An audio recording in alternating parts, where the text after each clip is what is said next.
Praise the Lord, everybody. Good morning, good morning, good morning, and welcome back to another Good Morning Grief Devotion. It's your boy, Pastor Corey Allen Duncan Sr. Grateful and thankful for this time, for this wonderful opportunity that God has given us to gather together in this virtual space and place to start our day off with the power and in the presence of the Lord. Welcome. Come on in this room, be a part of our daily Good Morning Grief Devotion. This is the daily grief devotion that is strategically designed to help you to navigate through your grief one day at a time. What is grief? I'm so glad you asked. Grief, my brothers and sisters, it is the natural, normal, and necessary response to loss, change, and transition that results in the expressions of feelings and emotions. That grief is what you feel on the inside. Mourning is how you reveal it on the outside. Therefore, we don't suppress it, but we express it. We don't ignore it, but we explore it. We don't conceal it, but we reveal it. We don't lock it up, but we let it out. And that's why we shout good morning, because morning is indeed a good thing. And I'm so glad that you're here with us on today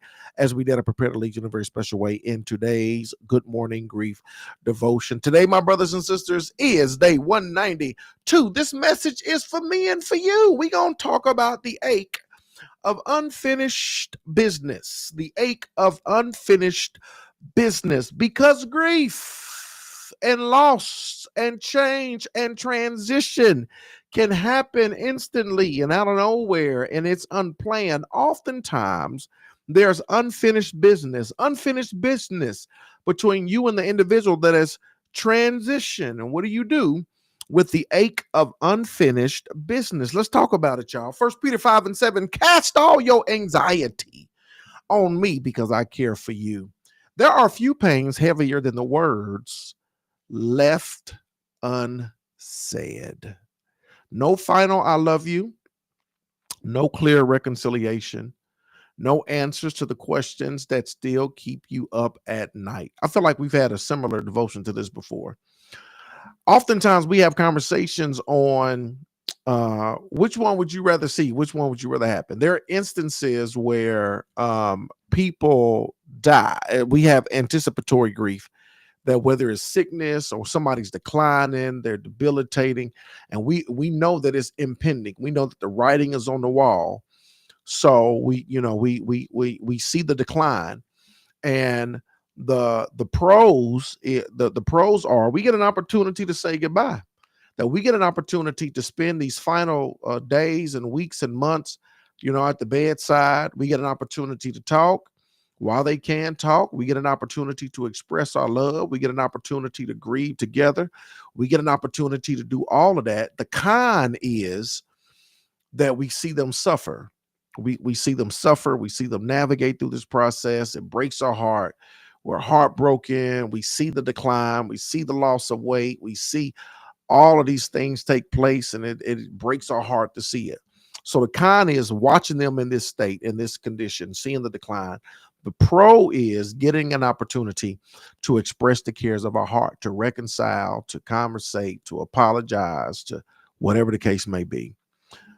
That is that death versus where they die unexpectedly, right? Where there's an accident or a shooting, some type of tragedy, drowning, heart attack, where there was no anticipation that this was going to happen.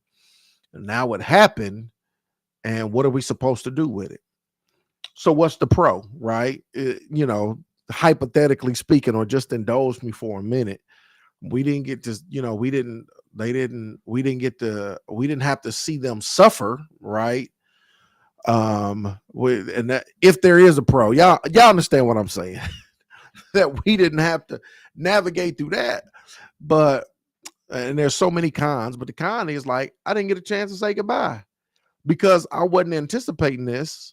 The conversation. I wish I would have talked more. I wish I would have said something else. I wish I would have said something different. I wish, man, I didn't get a chance to say goodbye, right? I didn't get a chance to say nothing. And so a lot of times, what do? A lot of times we have what is known as the ache of unfinished business, right? Because for some of us, we have some unfinished business. There are few pains heavier than the words left unsaid. No final I love you, no clear reconciliation, no answers to the questions that still keep you up at night, right? You got questions. I want some answers. And so here you are. You're up because you got questions, right? And you didn't get the chance or even now to get answers to those questions. You may carry regret, anger, confusion. You may carry all three. Maybe the relationship was strained. Maybe time ran out too soon. Maybe you were waiting for the right moment that never came. Now you sit with the ache of unfinished business, wondering what to do with the weight of conversations that never happened, healing that never came, closure that never arrived. Some of us, we're sitting with this. Some of you haven't articulated this. You can't articulate it. Some of you have. Some of you are like, man, what do I do? What am I supposed to do with this? Right? What am I supposed to do with this? And so that's the question. What do you do when you have the ache of unfinished business, conversations that never took place, right? Healing that never came, closure that never arrived. And for many of us, this is where we get stuck, stalled, and stagnant because we don't articulate it, we don't talk about it, we can't deal with it. So it's like, what am I supposed to do? Right? What am I supposed to do? Here's the gentle truth, y'all. You can still find peace even without resolution. That's right. You can still find peace even without resolution. Pastor Duncan, please tell me, oh my God, how do I do it? Because I've been longing for peace. I ain't got no resolution. Help me. How do I find peace even without this revolution? Let me help you.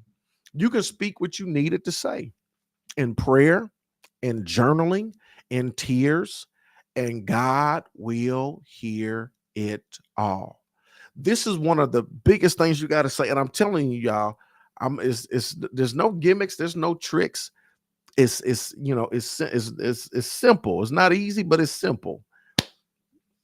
Release brings about relief.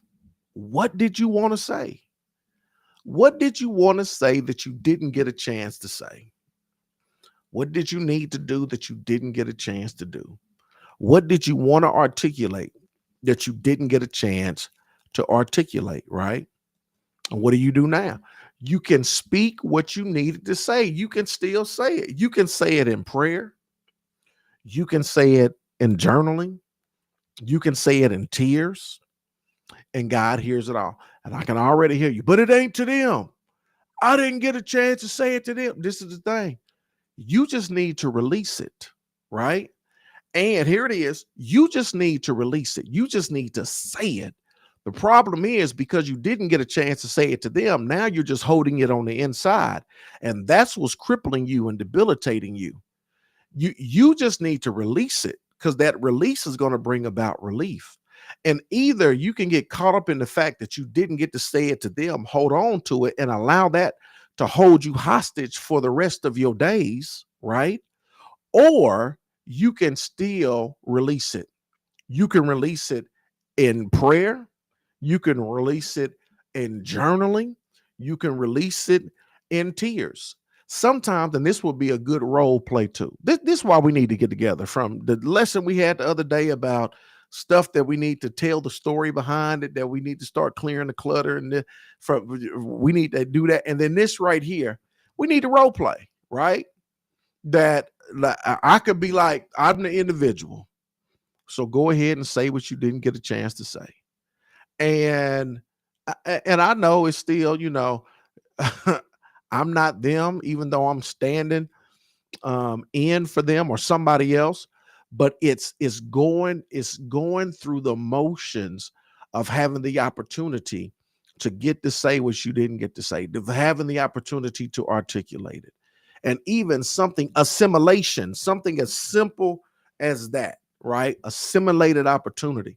You have no idea the liberty and the freedom that it will bring because you've been walking around with it pent up for the longest. You haven't had a chance to articulate it, or you haven't taken advantage of a time to articulate it. Assimilated opportunity to express it, to say it. I'm telling you, it would do wonders. So you can speak it. Say what you need to say. Say it in prayer, in journaling, in tears. God will hear it. You can grieve not only who you lost, but what you lost: the chance to fix it, the hope of healing, the dream of one day. That's what you got to know. I want you to hear that. You're not just grieving a person, but you're also grieving the chance to fix it, right? Because this is what I had in mind. And because this didn't happen, what I had in mind did not happen, I can grieve that as well, right? I lost the chance to fix it. I lost the chance to have the conversation. I lost the chance to say it. Grieve, we gonna grieve not just over the person, but grieve over that, right? Feel what you feel over the opportunity that you didn't get to express it, right? Feel what you feel and then reveal what you feel, right? Grieve that as well. This is why grief work is so important. It's not just grieving a person, it's grieving the opportunity that I didn't take advantage of, right? So you can grieve not only who you lost, but what you lost: the chance to fix it, the hope of healing, the dream of one day. But healing doesn't require tying every emotional loose end. It just requires honesty, grace, and release. Y'all hear that? That healing doesn't require tying every emotional loose end, right? That I didn't get to tie. You know how people say, I got to tie up these loose ends. People, you see that in the mob movies. They tie up loose ends. They go start snuffing out people that know or got information. They call that tying up loose ends. When people are about to die, they want to tie up loose ends. They want to make sure the stuff is taken care of. The insurance, the car, the house, all the stuff. You got that over there. Okay, do they know the account numbers? They know. All right, the bank accounts. Hey, make sure they know about that policy over there. Yeah, okay. I tied up the loose ends. Oftentimes we don't get to tie up emotional loose ends. And what you got to know and understand is that healing doesn't require tying every emotional loose end. It doesn't. This is what it requires. It just requires honesty, grace, and release. Honesty, grace, and release. Be honest with how you feel. Be honest with what happened. Give yourself grace in that space and release it. It doesn't require you tying up every emotional loose end. It just requires honesty, grace, and release. Not only are you grieving the person, but you're grieving the opportunity.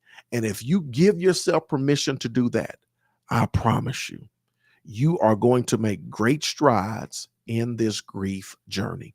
Let me give you some practical application. Take a few moments today to write a letter to the person you lost.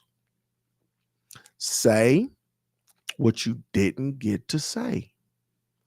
Write a letter to the person you lost and say what you didn't get to say. Feel what you didn't get to feel. And then pray. Say, God, I give you the pieces I can't put back together. Meet me in the middle of my unfinished story with your perfect peace. Unfinished doesn't mean unloved. God's grace can fill every gap.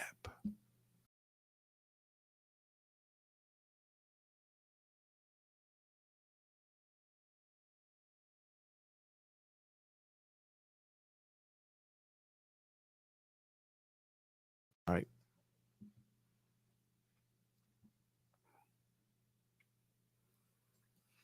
In writing the letter, you understand that release brings about relief. Then once you write it, you can put it up, you can put it in the shelf, you can put it in a treasure box for keepsakes. You can take it to the grave. I've seen people take it and they put it on their grave, right? I've seen people, um, we did this before too. I've seen people put it in a balloon and then blow the balloon up, one of the balloons that'll take off. And then it takes off in the air. They release it. I've seen people put it in dissolving paper solution. There's a solution where you can write it on a certain type of paper that when you put it in the solution, it dissolves. I've seen people take stuff to the ocean, dump it in the ocean. I've seen people put it in a bottle in the ocean and throw it out there, right? There's so many different ways you can release. So many different ways you can release. It's just you taking the opportunity to do so, right? That release brings about relief, and you got to give yourself the opportunity to do just that. Today, my brothers and sisters, is day 192. This message was for me and for you. The ache of unfinished business.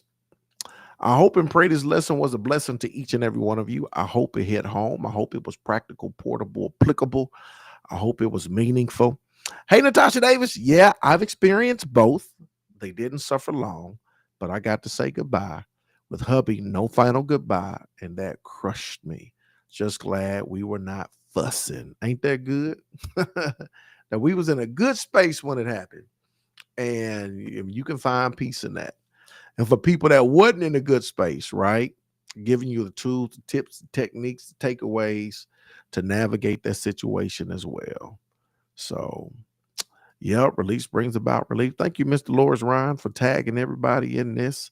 Honesty, grace, and release. That's all you need. Honesty, grace, and release. Write the letter in dissolvable paper and release it in water as if you're giving it to God. See, this is one of them assignments. These are the workshops we need to do. Get a little charcuterie, have a little lesson, right? I could have taught this little lesson, and then we sit around with the dissolvable paper. Y'all write the letter, and then we have a little bucket or something. And one by one, we come up and we do it. Man, look, let me stop playing. Ain't nothing to it but to do it. Need to make it happen. Man, I appreciate y'all. I love y'all with the love of the Lord. Man, I really hope y'all be doing these practical applications. I say all the time, I'm giving you information. And at the end of the day, we want transformation, right? We want to be better. We want to navigate through the grief journey. Well, in order for there to be transformation, you got to take the information and there has to be application.